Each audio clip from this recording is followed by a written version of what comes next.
Today, we're adding in the 18 African glass catfish to the 700-gallon planted aquarium.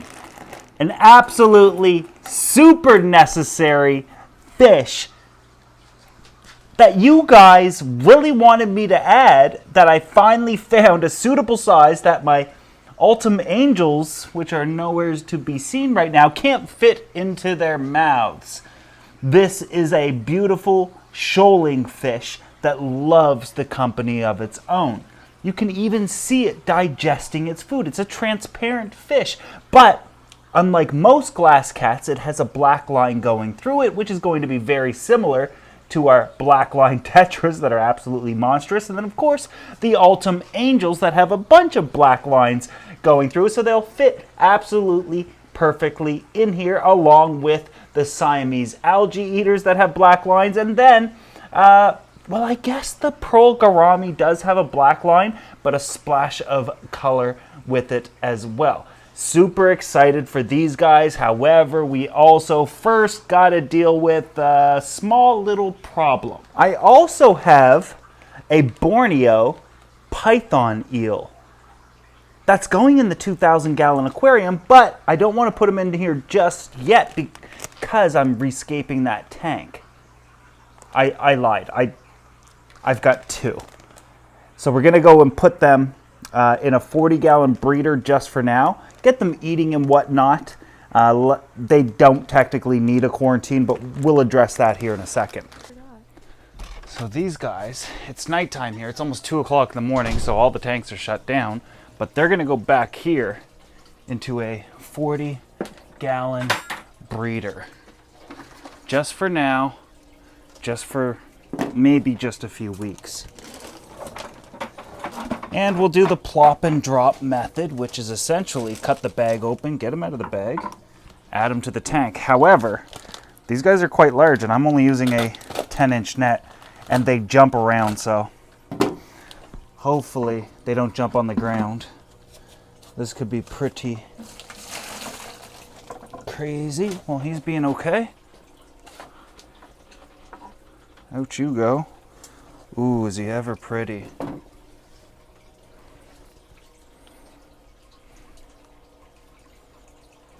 Now you can see what I was talking about. Now you can see why they're called the python eel. They have those python colors all along their backs, a white belly, and he's not even colored up right yet. Okay, let's get the other one in. Now in the wild, these guys get up to 3 feet, but in captivity, most fish don't reach their potential size.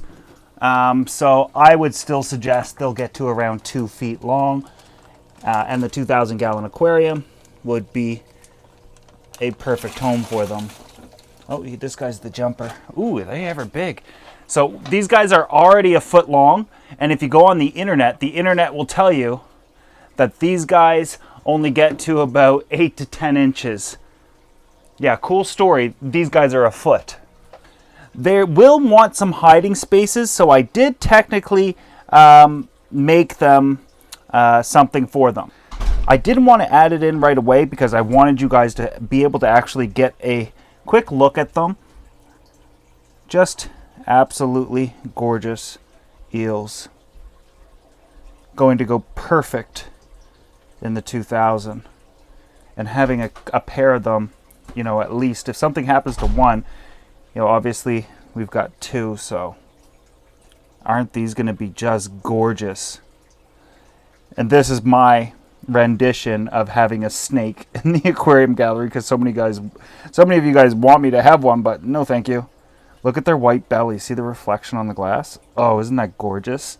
And then their browns and greens and that python type patterning. So I took some 1.5-inch ABS pipe, zip tied 3 of them together just to give them something to kind of hide in, which they will. But the 2000 isn't scaped right now, and that's why I didn't want to put them in it. It's just absolutely bare, and these guys are going to want a hiding place. And they'll find it, and they'll go into it. This one's already kind of exploring it. They kind of look awkward in a bare tank, and I'm sure they want something else. I think they're bigger than 12 inches, maybe upwards of 14, but they're incredibly healthy looking. They've been with Dan at Iconic Aquatics for about 8 months or so, and gone through an array of different methods of quarantine, which was really interesting. And what he does for all his fish that you don't really hear a lot of people doing. So we're going to talk about that in a second. I kind of just want to make sure they find their tubes. It's pointed at me. Luckily, it fell in the right way. But these guys are just going to explore it. I do believe eels do better with more than just one. Such a cool eel, though, eh? It's not the tire track. It's not a fire eel. It's a Borneo python eel. Do you want to look at them? What? They have their noses are so long, like their face looks like an anteater. Yeah. They're not circumcised. Would they get along with the ropefish? Now you have your own ropefish. I think they're big enough to eat the ropes. Maybe you can have them eventually. I don't know. What do they eat?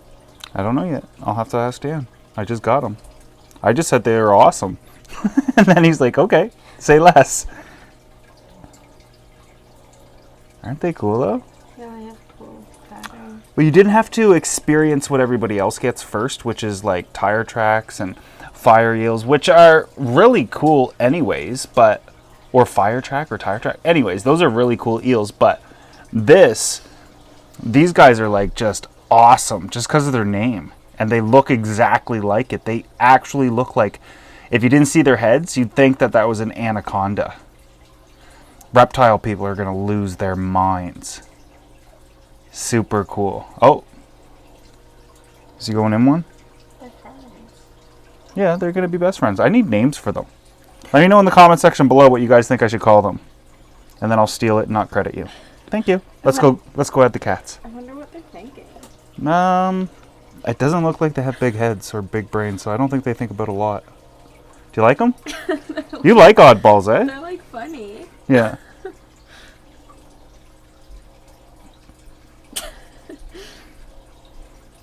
Kind of want to be together.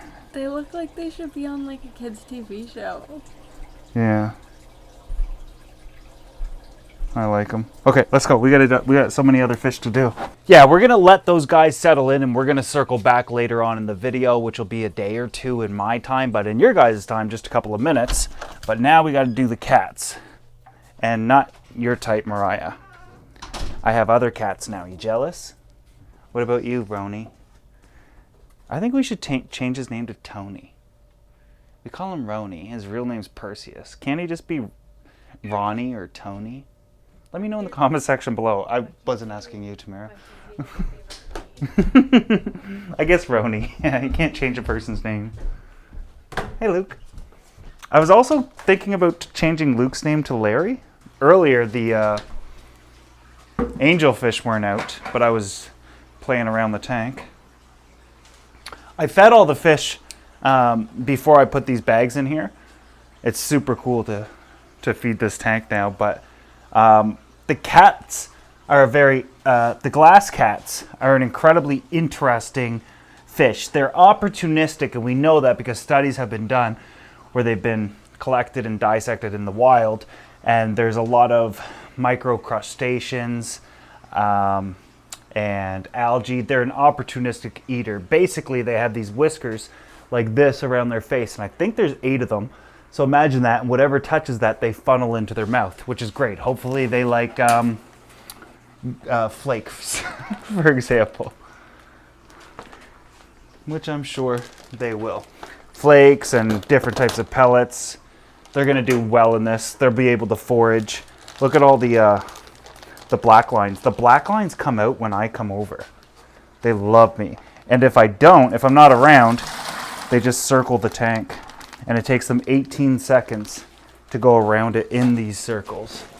So again, plop and drop, and then we're going to kind of talk about the quarantine procedure and why I'm able to take these directly from shipment and put them directly in this tank that costs tens of thousands of dollars. to set up. And you might think this is risky, but not this shipment. Not this time. So here we go. So these are glass cats. So now we can kind of get a better look at them. And they are not colored up entirely just yet. They're going to have really good dark black lines. And unlike other cats, they're going to swim mid-water. But I think they're going to dart to the bottom right now. These guys are going to get to around 6 inches long. Yeah, right to the bottom they went. Look at him, just stuffed himself in a piece of plant there. They're all just going to hide for a minute. But once they settle in, they'll swim all around the tank. And look, that's interesting. When they're scared or hiding, they literally just kind of hide themselves. And I guess that's what you can do when you're transparent. Can you see right through them? Look at this guy, see right through him. So that one's a good example of like a dark black line, but you can see through them. Do you like them? They're going to go everywhere in the tank, and they're going to have a good time. But this is I wouldn't call it concerning. I would just find it interesting that they're stressed out and they went down here. Oh, you know what this is? Cyanobacteria. Yeah, cyanobacteria. I don't see it anywhere else, though, so that's fine. This tank is just absolutely world-class phenomenal. And I'm not just saying that because it's mine. Well, partly. But it is actually a really cool tank, eh? To see it in person versus on camera, like look at the camera, doesn't that look like crap? In comparison to like if you take it away, then you look at it and you experience and you can see the depth, and it's 5 feet deep, it's 8 feet long, it's 28 inches tall. We've got 250 blackline tetras. We've got 18 of these glass cats. We've got 5 gourami, which I guess kind of fit the theme a little bit. But then we have some Siamese algae eaters. Oh, they perch up on their rock. Right over there, if you can see them. They don't like me to get too close, but look how fat they are. It's a steady job living in one of Joey's tanks with all the hair algae that I grow. What's that? See the little tiny thing perched on the rock over there? Do you see it? It's a baby one. I thought the angels ate them all. And then we have 12 Ultim angels, which when I'm doing all this type of stuff, they're not out, but they're typically are out a lot. Anyways, as for quarantine and why I was able to add them directly to such a high-end, incredibly expensive, and I don't want to keep saying expensive, but, you know, at the end of the day, every aquarium is a risk if you add in new fish. You have to quarantine everything, unless... So those glass cats have been with Dan at Iconic Aquatics for about 8 months, and during that time, as well as the Borneo eels, python eels, he told me, I asked him, like, so what about quarantine? Am I going to need to quarantine these guys? I know with the discus, he took them to his house and personally quarantined. They were off-site completely, but nothing leaves until fully quarantined. He has standards and procedures that he's 100% adhered to. So what he actually does, though, most stuff has been in my possession for 3 to 8 months plus. I've dewormed them with Prazi and Metro 3 times. Also, therapeutic salt levels in the beginning and treated with Baytril for any bacterial infections, etc. These fish are as clean as possible, and I guarantee they are ready for your tanks. So we will see. Let's give them a few days. So a few days after the glass cats have been in here, they've started actively swimming around. However, I must say that for the first probably 4 to 5 days, they just laid on the ground. I thought they were all goners, but I'd poke at them and they'd start swimming around. I will add that they do tend to kind of stay together over on the right side of the tank, not really swimming throughout much of it. Now, I can't show you the rest of the tank, but what you can see is how well they go with the black line tetras. It's the absolute perfect glass cat for this. This is the African glass cat. So it's going to be a little different than what you're used to typically seeing with glass catfish. I don't want to zoom out too much because you're going to start seeing fish that you think are in other aquariums, but they're not. I have a master plan, and it's coming together slowly. All of them survived. They all definitely school. I wouldn't say they school because they don't swim directionally or at the same speed with the same purpose, but what they do is shoal. So they're kind of sticking around their own kind, kind of hanging out together. It's kind of like going with your buddies to a nightclub. You're all just kind of like hanging around, but you kind of go your own direction, but stay close to each other. The black lines are more of a schooler.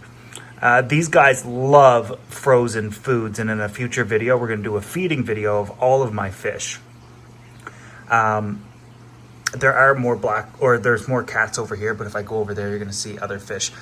They will swim throughout the rest of the tank, and I can get them to, but for the most part, they stay over here.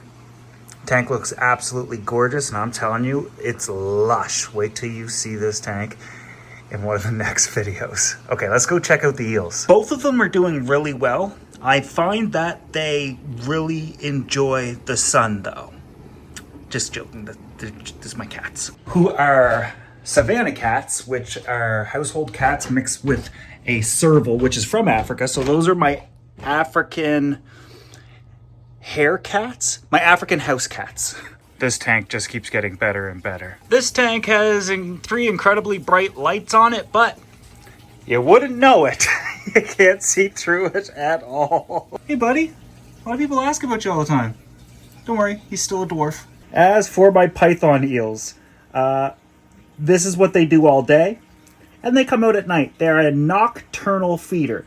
What I could do, obviously, is pull them out of the pipe, but you guys seen them kind of like in the unboxing and, adding them to the tank. And when we first got them, they haven't changed. They do eat at nighttime. You'll see that there is no like uneaten food. So we'll drop in some frozen foods. I'll put in some chopped up shrimp, that sort of thing. They do have relatively small mouths. So the food does have to be kind of small. I will say that for an eel, they're acting like an eel. I think in due time, once they get bigger, they will, of course, come out more. Look, their tails hang out all the way. That's like having a bed that you're too big for. They do like their own company. They do like being with each other. I don't know how to sex them, but I want to say the one in the back is a boy and the one in the front's a girl, just based off head shape. With that said, I've had different reports on these guys. They are a relatively new species and new to the hobby, so some will say that they can grow up to 3 feet. I've read 10 inches. Mine are both around 12 to 14. I've seen other people say 18 inches, 20 inches, 24 inches. The bottom line is it's a relatively new species, and there's not enough, people with them to kind of get the max size in captivity. However, it will be interesting long term. These guys will be serving a little bit more time in this. I wouldn't call it a quarantine system. It's just that they're going in the 2000. It's just not ready for them. So maybe another week to 4 weeks they'll be in here. But they're doing fine and doing great. Just relatively boring for right now. I think once they get bigger, like I said, they'll be a lot more exciting. Heck, we might even get more, who knows. So that's kind of it and what the fish are like right now in their tanks. I know it's a relatively mundane and boring kind of like how they're interacting in their aquariums, but they're just kind of like in a quarantine tank, hiding, and I don't want to disturb them. The glass cats, I can't really show you that right now, and you'll see why in some upcoming videos here shortly. However, in each video, I'm going to be able to start showing you more and more, and you'll be able to start seeing more and more things come to fruition. Oh yeah, the pond's done too. Lots of stuff. Always working on something. I'm not wearing a shirt because it's boiling hot out, but I'm going in the gallery to continue to edit this video and get it out for you. Hope you guys enjoyed it. If you did, give it a thumbs up. Subscribe if you're not already. I will see you guys in the next one, but what I will say is that moving forward, you're going to see more and more. I know that I'm withholding a lot, but it's for good reason. You'll understand here shortly, and you'll see why here. Also shortly. See you soon.